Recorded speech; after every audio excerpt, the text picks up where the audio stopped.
If you don't have this out yet, take it out. We'll need this and refer to this. We're going to be doing something different today. It's the same idea. It's still oxidation reduction. We're still talking about the flow of electrons. However, we're going to do something different this time. We're going to be taking the reactions in the opposite direction. We're going to be doing the non-spontaneous direction.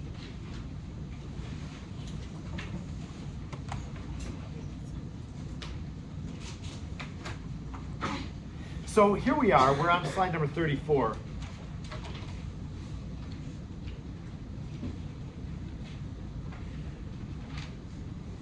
For the last week or so, we've been talking about we have not even talked about electrolysis. We've been talking about galvanic cells, electrochemical cells, in which we have a chemical reaction, a redox reaction. The redox reaction must be spontaneous, otherwise we wouldn't make an electrochemical cell out of it. So that we can predict what direction the electrons are going to flow. If you'll notice on this thing, there is no help from the outside world. We don't have anything boosting this reaction to happen. It just happens. Zinc naturally tends to give off electrons. Copper ions naturally tend to take in electrons. So it's a perfect combination. And this is a spontaneous reaction. Your phone, your calculator, they will work without having to constantly be plugged in because there is a battery inside of them which powers them. The battery has a spontaneous reaction going on inside of it. Literally, there's a chemical reaction in every battery. Today, what we're going to see is you can take those reactions and force the electrons to go the other way. You can force a reaction to go in its non-spontaneous direction. That's what we're going to be doing with electrolysis. We're forcing the reaction to go in its non-spontaneous direction. Now, if it's going in its non-spontaneous direction, it needs help from us. That's why I'm using the term force. You can't just set up an electrolysis, setup and hope that the electrons will go in the direction that they're not spontaneous. You need to force them. So that's what we're going to do. It's with an external current. What I have up here in the front of the class, this thing is a power supply. It's a big, not very pretty looking box. And the big thing about the electrolysis and the power supply is this thing right here. It will not work unless you plug it into the wall and it's an external source of power. You're going to force the electrons to go the way that they wouldn't naturally go. Every power supply, I'll put this over here for a moment. Every power supply is going to have a positive terminal and a negative terminal in it. And what it's doing is when you have it plugged in, you turn it on, crank up the voltage, the power supply pulls electrons into the red terminal. Red is what they call the positive. They pull the electrons into the red positive. Something happens in here to force the electrons to get pulled from the red to the black, and then the electrons get kicked out of the black. Now, whatever these posts are connected to, whatever they're connected to, that's going to cause whatever's connected to the red. Since it's pulling electrons into it, oxidation has to occur there. So the red post is going to be attached to the anode because it's going to force somebody to oxidize and give off its electrons so the machine can pull them in. Then the electrons come out of the black. They're going to force electrons into whatever the black terminal is attached to, and that will be the cathode. So I want you to keep this in mind. This is going to be up here. Tomorrow, Mr. Hevel and I have a setup where we electrolyze water. It's a power supply just like this, and then it's attached to water. And the water is actually in columns. It's kind of upside down. Normally we have the bar of metal, the electrode, sitting in a beaker. But in the setup that we have, the electrode is on the bottom, and there's a column of water up above it. Instead of transferring it back and forth every hour, I said, you use it today, I'll show everybody tomorrow. So we have a lab tomorrow, but at the beginning of the hour, I'll show you what the electrolysis of water setup looks like. Okay, so we'll talk more about actually what it looks like coming up.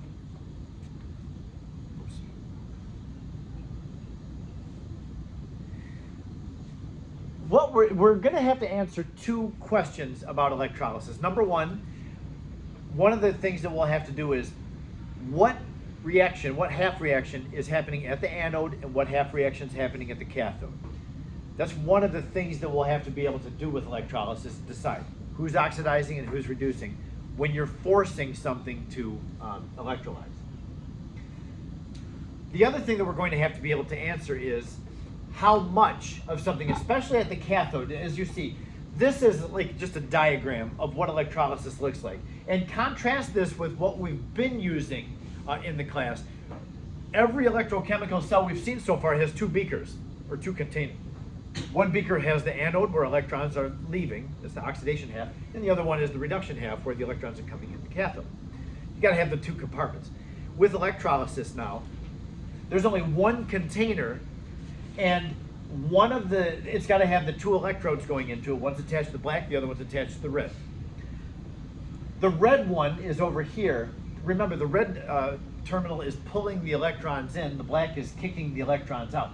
So the electrode that's attached to the red, it's going to have oxidation happening at it. Remember, it's pulling electrons in, so that's the anode.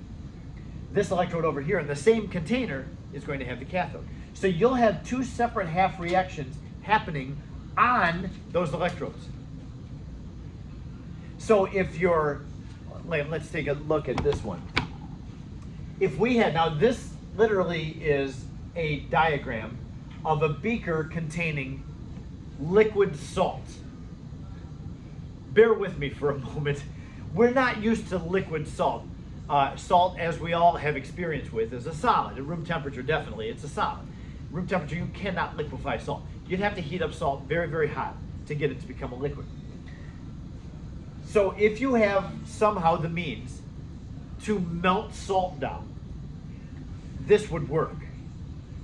That is not easy to do. We don't have the equipment here. We probably have the burners that would be able to heat salt up high enough to get it to melt. Our problem is we don't have containers that would not break when we get the salt inside of it that hot. So we're kind of stuck. I can't demonstrate this to you. But if we could melt salt down, this would be very dangerous too. The salt could possibly splatter and you don't want to get molten salt splattering on you. So anyway, we're just going to do this fictitiously in our brain and on the screen. So liquid salt. Now it has to be a liquid because in a solid form, salt, the sodium ions and chloride ions are stuck in their position. They can't move around. With electrolysis, you're depending on the ions migrating, or the atoms migrating to one side or the other side. And so if they're stuck in a fixed crystal as a solid, then you're not going to get anything happen. That's why it's got to be liquid. So if this over here is the anode, again, we know it's the anode because we can see the direction of the electron flow. The electrons are going that way. That means something in here has to lose electrons. Now you need to decide, and we not really decide based on a judgment, but you'll have your reduction potential table. And using this, you're going to see there's only one choice of something that can oxidize when you have molten salt. If we have liquid NaCl, you have sodium and you have chloride. Sodium ion and chloride ion. Can the sodium ion oxidize? We're looking for something to be oxidizing here. Can sodium oxidize?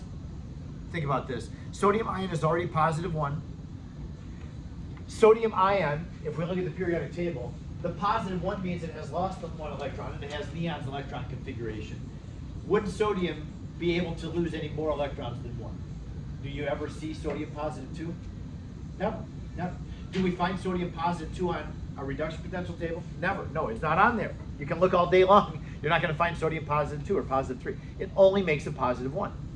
So since sodium is starting as a +1 ion, it can't oxidize. Chloride ion, I'm not pointing at that. Chloride ion, that's a -1.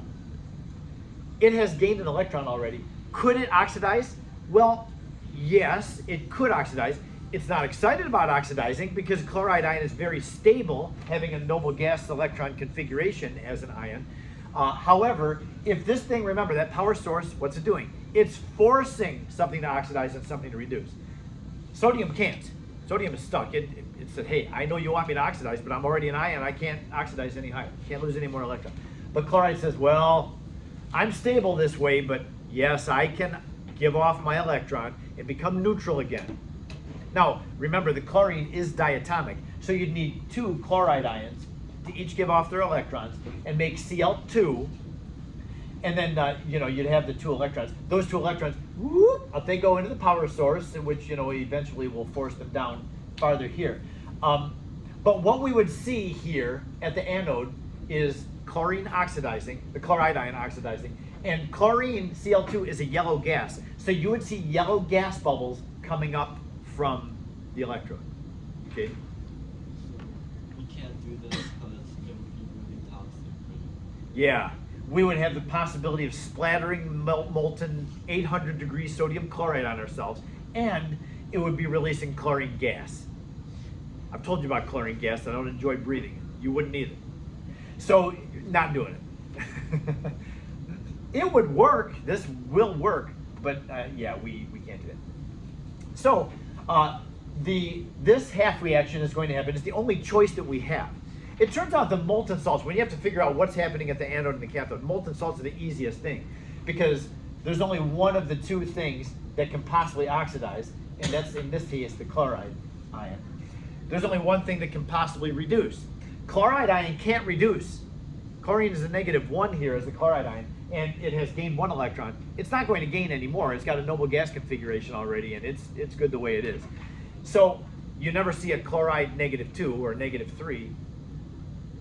So the only choice we have is sodium ion. Now sodium, if you're asking, somebody's got to take an electron. Chloride, I know you can't do it. You already have a noble gas configuration.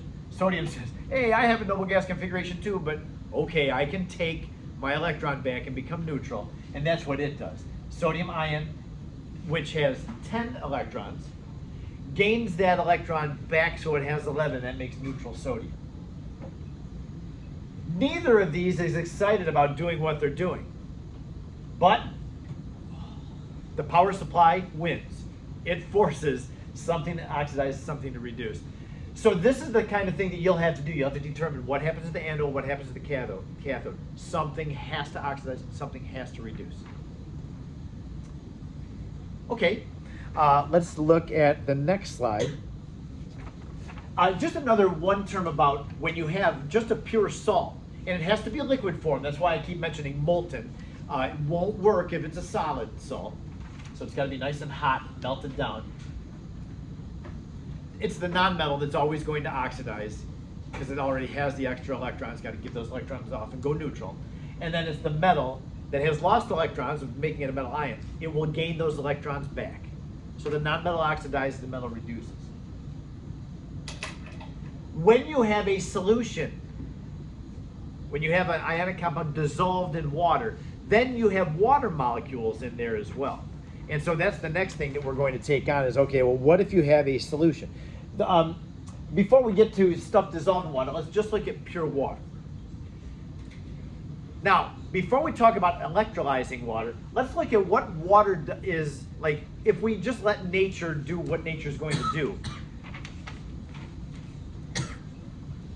I have the synthesis of water written in the spontaneous direction. We have hydrogen and oxygen. When you put hydrogen and oxygen together, they will spontaneously make water. This is the spontaneous. So what would you expect about the sign on this cell potential? If you know that it's spontaneous in that direction. It should be positive. Yep. So what we see here is hydrogen is going to oxidize from 0 to +1.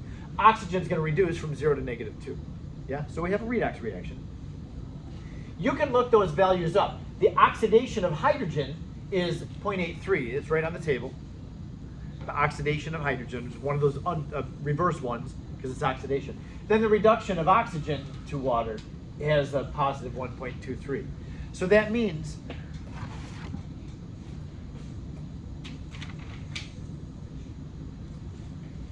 I set my stylus down. I must have left it in the other room. Sorry. I'll have to use it.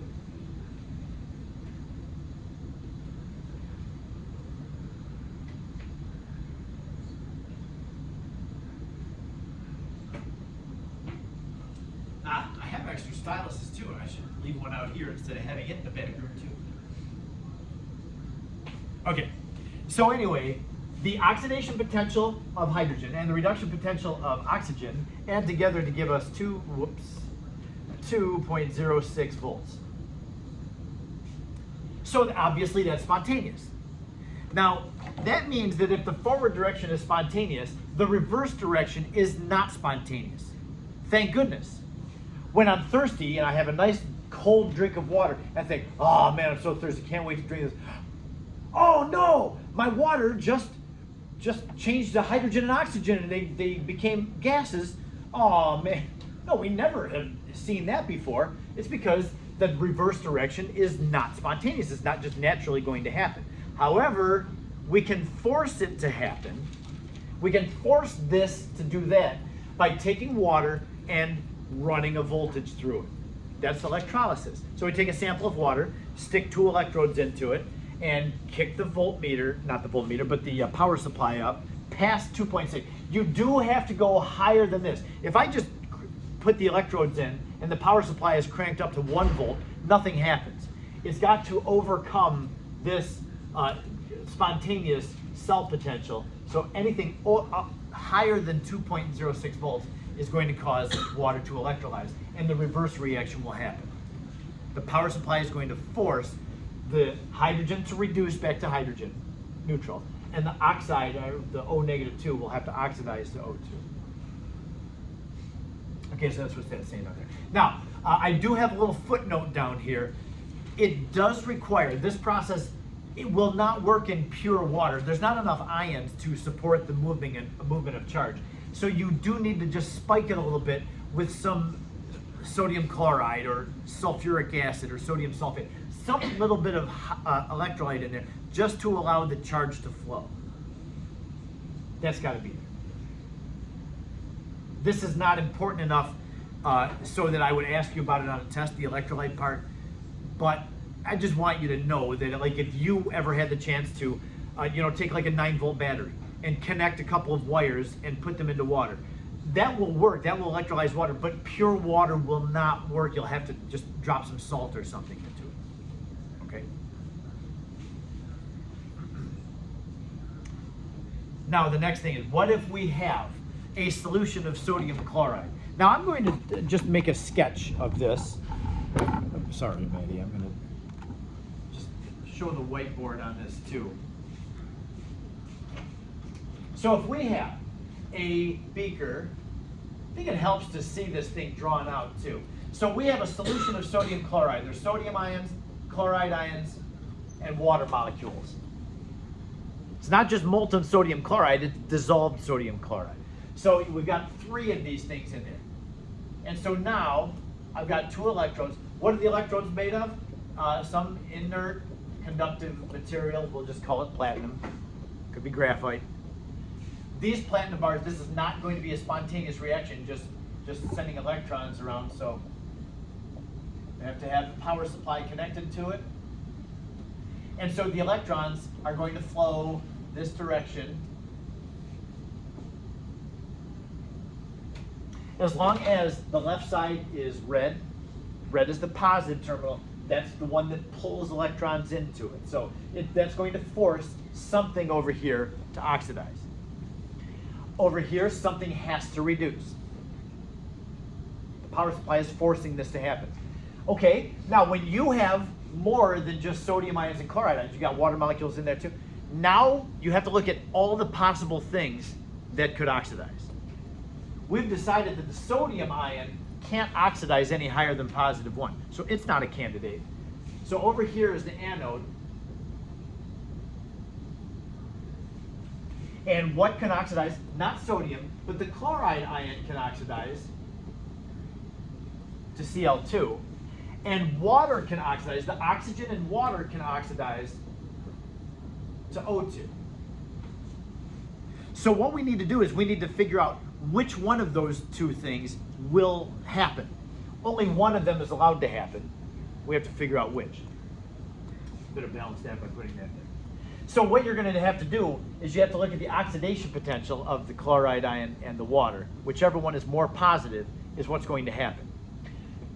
Now I know that this is oxidation, And let's do the reduction. We have to do both sides anyway. Let's do the reduction side first because our table is reductions. Let's start with that. So over here at the cathode, we have possibly who can reduce.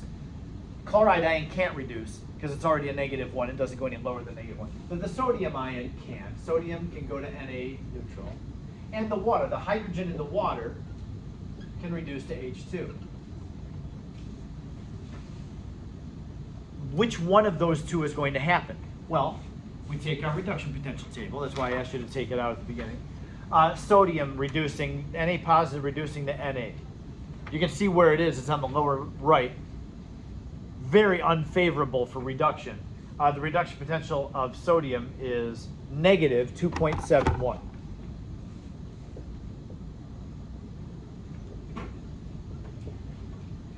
volts. The water reducing to H2 is in the same column as the sodium, but it's about halfway, just a little bit more than halfway down the right column. That's not favorable either. You can see the H2 reducing, H2O reducing to H2 is -0.83.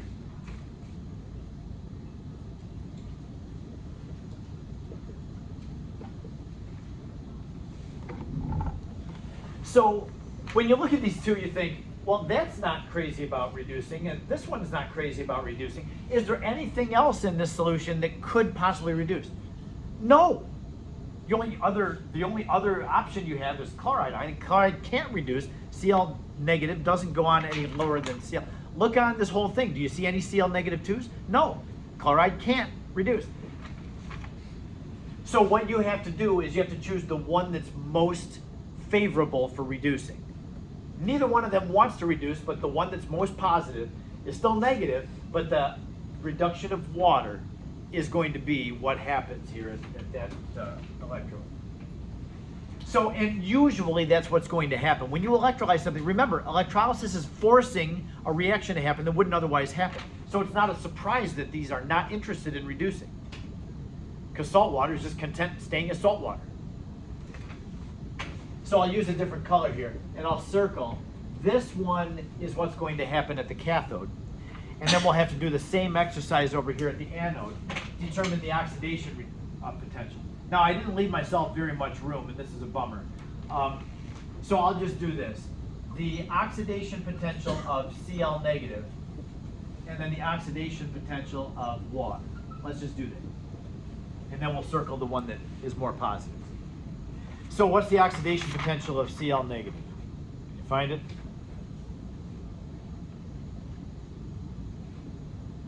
Oh, it's almost halfway down the left side. Remember, you have to turn it around. Cl negative oxidizing to Cl2 is -1.36 volts. Catch that? The water reducing is not far away from that. And by the way, it's water reducing to O2. I know that there's another, I'm saying reducing, sorry, the oxidation. There's another oxidation, the fifth one or fourth one from the very top with hydrogen peroxide. We will not use that for any of these electrolysis things. We're not going to see water oxidizing to hydrogen peroxide. So just don't count that one. So the water is going to be the one that's almost exactly halfway down the left column, where water is oxidizing to O2, and the oxidation potential would be -1.23. Again, both of them are negative, not favorable. But we're going to choose the one that's actually going to oxidize is the one that's better at oxidizing than the other one. And that would be the water. Even though water's not good at oxidizing, it's better at it than chloride ion because its oxidation potential is higher. So in a solution of sodium chloride dissolved in water, at the anode, you'll see clear bubbles forming and bubbling out as water oxidizes to O2. And then over here at the cathode, you're going to see clear bubbles bubbling out and escaping because water is reducing to H2. So you have oxygen bubbles coming out of the anode, hydrogen bubbles coming out of the cathode. So the presence of the sodium ion and the chloride ion didn't really affect anything in that one. It winds up just being the electrolysis of water. So sometimes that happens.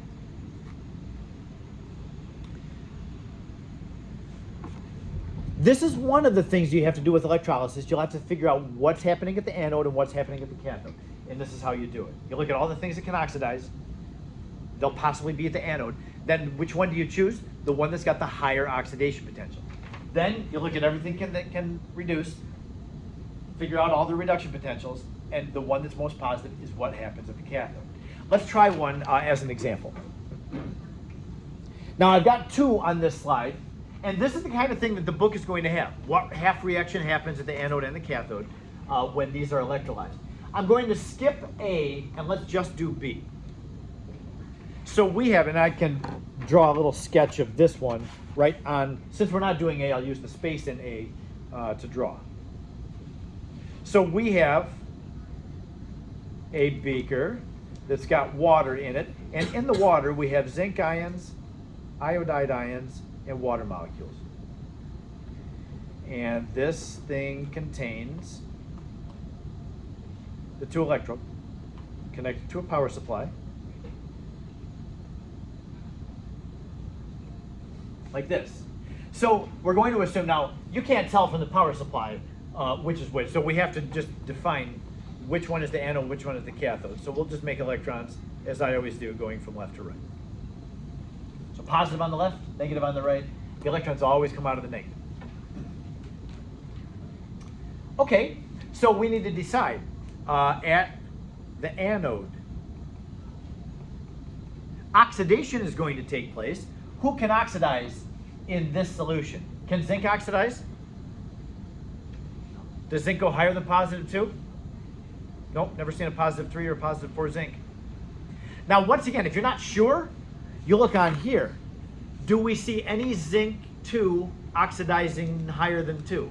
Nope. I see zinc positive 2 reducing to Zn, but not oxidizing. So I'm thinking we're going to find zinc possibly on the other side. So what are our choices then? Can iodide ion oxidize? I with the -1. Can it go higher than -1? Yes. Can go to 0. Everything that's not 0 can go to 0. In this case, the I is negative, so it can increase or oxidize. I negative can go to I2. I'm not even balancing this thing. We don't need to. It doesn't ask us. And in fact, well, let's see. It says what reaction will take place. You would just, when you figure it out, just copy the half reaction from this. But for now, we're just recognizing, okay, iodide ion can oxidize. Or the water, the oxygen is -2, it can oxidize to O2. Okay, so we look up the oxidation potential of both of those. What's the oxidation potential of the iodide ion? It's almost at the bottom of the left column. Second one from the bottom. It's -0.54. Then the water is, that one is halfway down the left side, -1.23.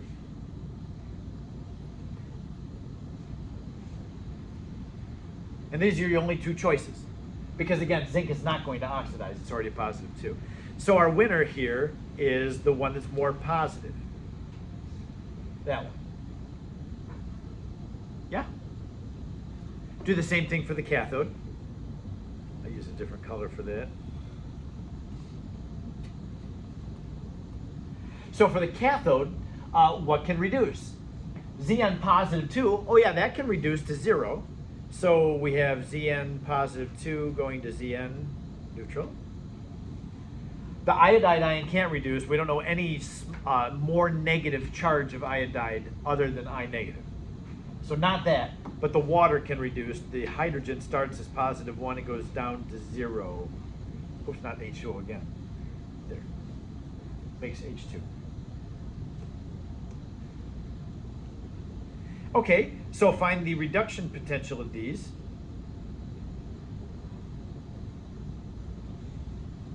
That would be, reduction potential of zinc is a little more than halfway down the right, a -0.76. The reduction potential of water is very close to zinc. In fact, it's right underneath the zinc, -0.83.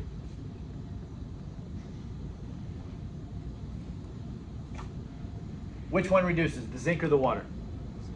The zinc does, it's more positive. Both are negative, but the zinc is more positive. So that is what you'll have to do for a question like that. What's going to happen at the anode? What's going to happen at the cathode? Yes? Would any polarity matter? Yeah, as long as you have some dissolved. The molarity doesn't make any difference at all. That's a good question. Yes?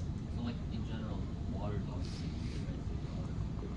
As long as it's an aqueous solution, water will be present and able to do both, oxidize and reduce. Yep. There are a couple of questions in the homework exercises that will just give you a molten salt. Like that. Like it'll say, I don't know, what's it going to say? Like lithium chloride, LiCl, liquid. That's it. There's no water in there. It's just a molten salt. It's not an aqueous lithium chloride. It's melted down lithium chloride. So it's pretty easy. There's only one thing that can reduce, and there's only one thing that can oxidize here. So those are very easy to answer. The reduction at the cathode is going to be the lithium. The oxidation at the anode is going to be the chloride ion. And that's it. There's nothing to even choose between for when you have a pure salt. However, when you have a solution of something that's dissolved in water, then you've got the water that can both oxidize and reduce, and you have to compare it to the metal and non-metal that are dissolved.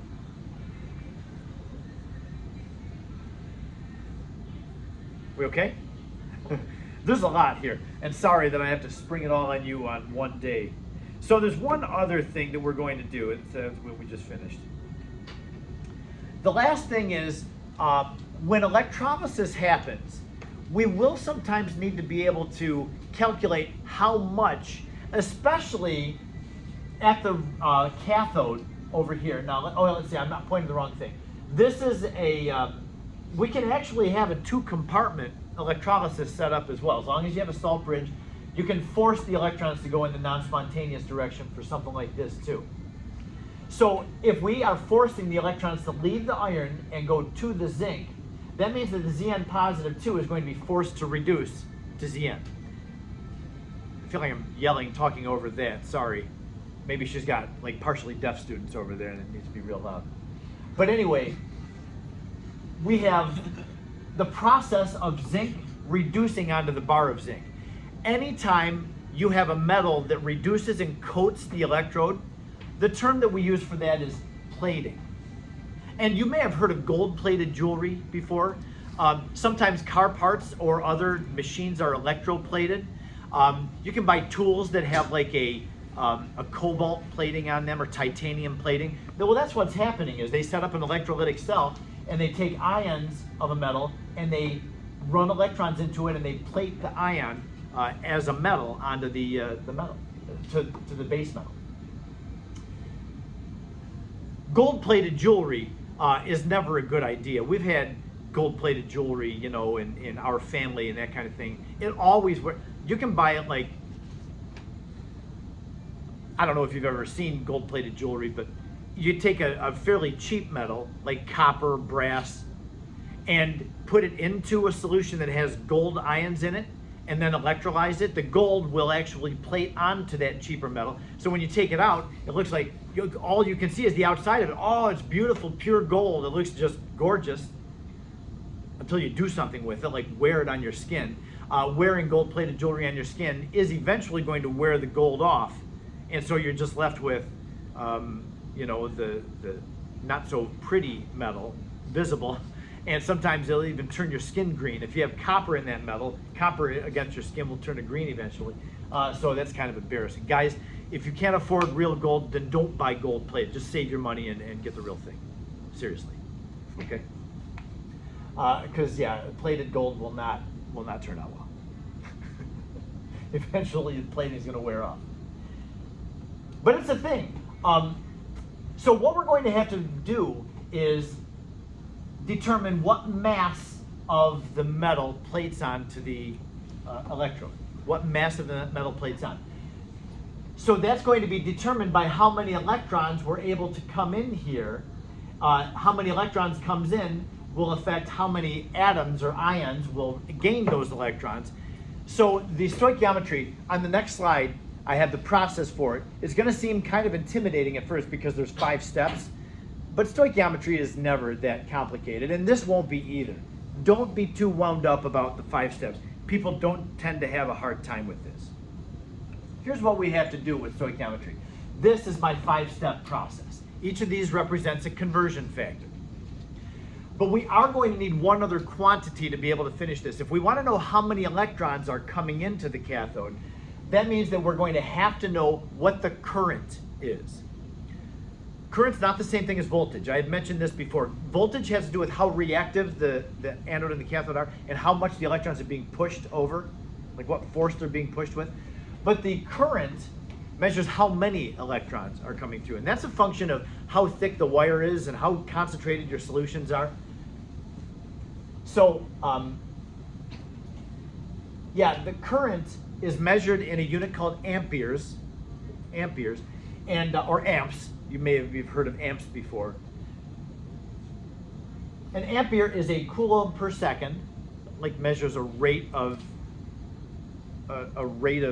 charge flow. So if you know what the current is, which is what the rate of current flow is, and how long that the electrolysis has been running in seconds, then you can convert to coulombs. And Faraday's constant allows you to convert from coulombs to moles of electrons. If you remember Faraday's constant, there's 96,485 coulombs, that's a capital C, in 1 mole of electrons. So these two are equivalent to each other. Every mole of electrons has a charge of this many coulombs. So if you know how many coulombs came in, you can figure out how many moles of electrons entered in. If you know moles of electrons, you can use the oxidation number to figure out how many moles of the metal plated, and then convert to grams using the atomic mass. So let me give you 2 examples today, and then we're going to be done. And you're going to find that this is not the hardest thing that you've done. I'll refer back to that 5-step process as we go through this. Take a look at this. This is a multi-part question. I just did one part up here. What mass of each of the following substances can be produced if you run an electrolysis for 1 hour? Electrolysis is not like an instantaneous thing. You need the process of bringing electrons in and slowly plating the metal on the electrode. So a process of 1 hour, and the current for this electrolysis was 15 amps. So we want to know if we were plating cobalt. Cobalt is common for plating when you have tools. Cobalt's a very hard material. It's a common thing. So the first thing that we have to do is have our time in seconds. And the reason for that is because the current, the ampere, is coulombs per second. So we're going to have to use that to figure out how many coulombs. So the first thing we do is get the time in seconds. So it says 1 hour, but we can just do this conversion pretty much in our head. Do we know how many seconds are in an hour? If you've had physics, I know you do, because you do that all the time. There's 60 times 60, 3,600. Yeah, you know that. Seconds in an hour. So we'll just start with that. That's 1 hour. Okay, now that we have seconds, we're going to use the relationship between current and charge. Or I should say the relationship between time and charge, because we're in time right now. And since we're using a current of 15 amps, that means that there's 15 coulombs every second that are coming into the cathode. Now that we have coulombs, we can figure out how many electrons, at least how many moles of electrons came in using Faraday's constant. That was our next thing. Go from how much charge is entered in to how many moles of electrons. It's just a conversion. Faraday's constant. There are 96,485 coulombs in a mole of electrons.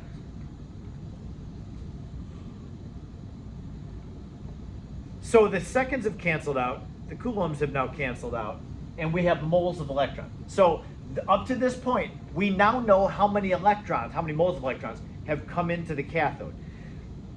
The cobalt-2 ions are like sharks, hungry sharks, waiting for those electrons to come in, kind of like the poor animals being fed by the zookeeper, right? And so as soon as the electrons come in, the cobalt ion grabs onto those and makes neutral cobalt. And so the next thing it says, use the oxidation number to figure out how many moles of the metal have reacted. Now, what I mean by that is this. Notice the cobalt charge is positive 2. That means that every 2 moles of electrons will be able to reduce 1 mole of cobalt.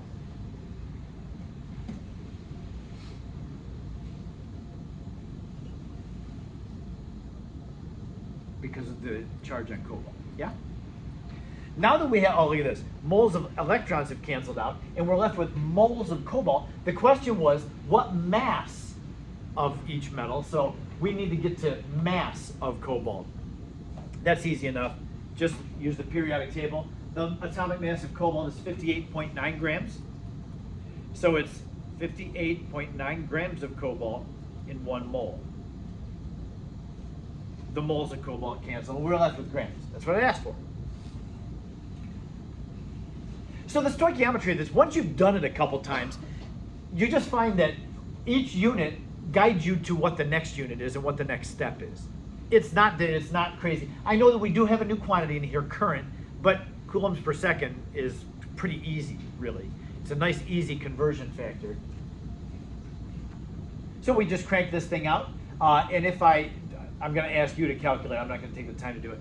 I want to say it's like 16.1 or 16 point something, if I remember. Can anybody just verify that? $16.5.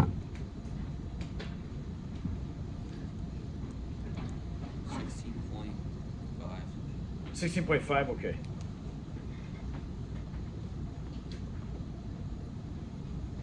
That's it.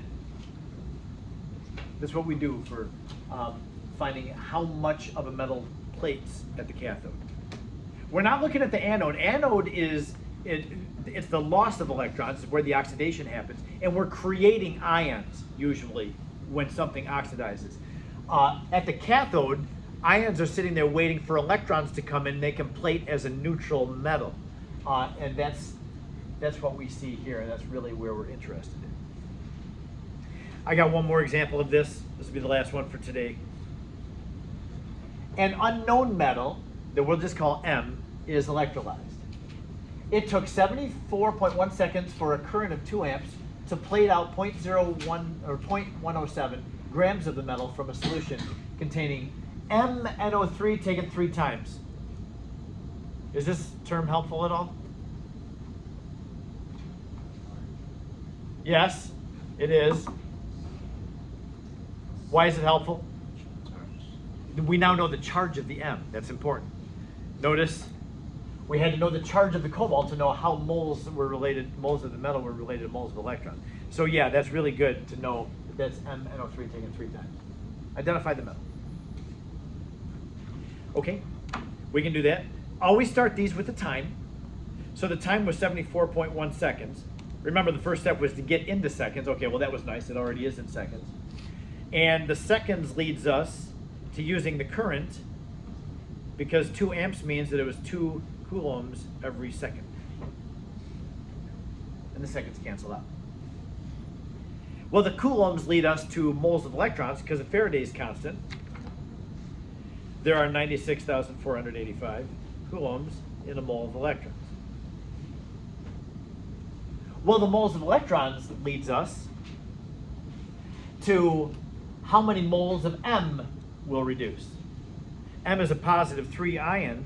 That means that 1 mole of M will need 3 moles of electrons.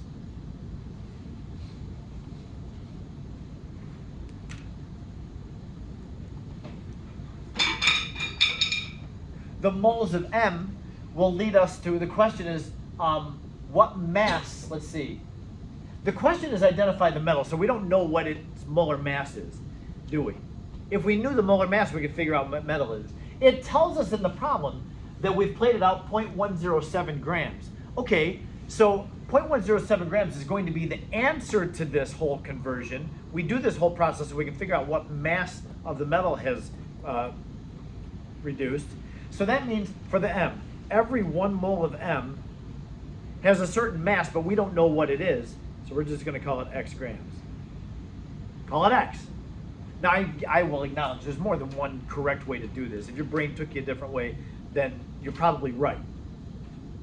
This to me is just systematic and it works in my brain, but you do however you want to finish this thing. Anyway, that equals 0.107 grams. So we know what the answer is. There's only one unknown here, so we can solve for it. So you can see the stoichiometry problems can take different twists as well. But it's not, I like doing the stoichiometry because like I say, every time you do a conversion, that unit leads you to what the next conversion is. And even though there's a lot of steps here, it's not a big deal. So what do you get? What metal do we have? Bismuth. It's bismuth. Right, right. It's 200 something. And bismuth's molar mass is 200 something. It matches up with bismuth.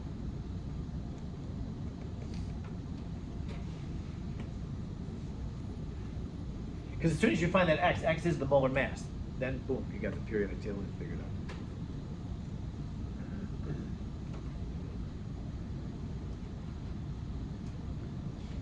Anybody have any questions about that?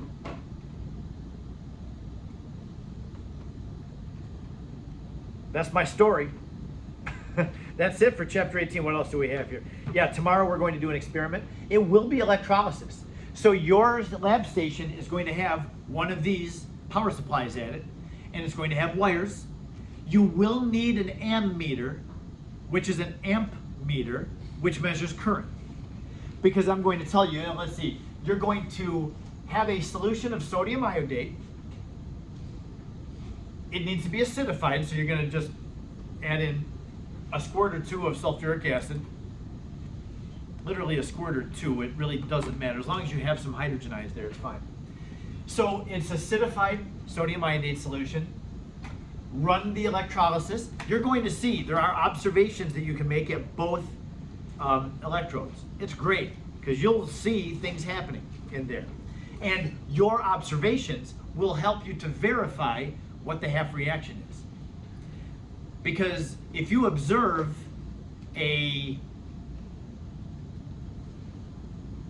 let me just come up with an example. If you observe a clear gas coming up from one of your electrodes, but then you look at the reduction potential table and you conclude that it should have been sodium metal that was being made there, that should make you think, I should be making sodium metal, but I see a clear gas coming up. Those two don't match up with each other. So your observations will help you to verify what the half reactions are. If you expect to be making hydrogen and you're getting a brown gas, you're probably not getting hydrogen. Okay? So pay close attention to what you see as the electrolysis happens. So there is going to be some stoichiometry here. I'll tell you more about this procedure tomorrow. There is going to be a colored solution that you're going to get. If we agitate the colored solution at the beginning, a lot of the dissolved colored stuff just escapes out and your results are terrible. So that's why number 4 is there. Once you make that colored solution after 5 minutes of electrolyzing, turn the electrolysis power supply off and just let it sit there for 5 minutes. Don't even look at it. Just turn away and let it sit there. So after 5 minutes then, we're going to pour a little bit into a cuvette, record the absorbance of it. We can use the absorbance to figure out what the concentration is. And we're going to see, it's the production of I2 that's going to be causing the color. So we're going to see if we can determine experimental concentration of iodine and a theoretical concentration of iodine, what the percent error is. Yeah. That's what we're up to with this. So yeah, we'll have, I'll show you what the setup looks like, and you'll have the chance to try to set up a little electrical circuit for yourself. It's fun. I like this lab.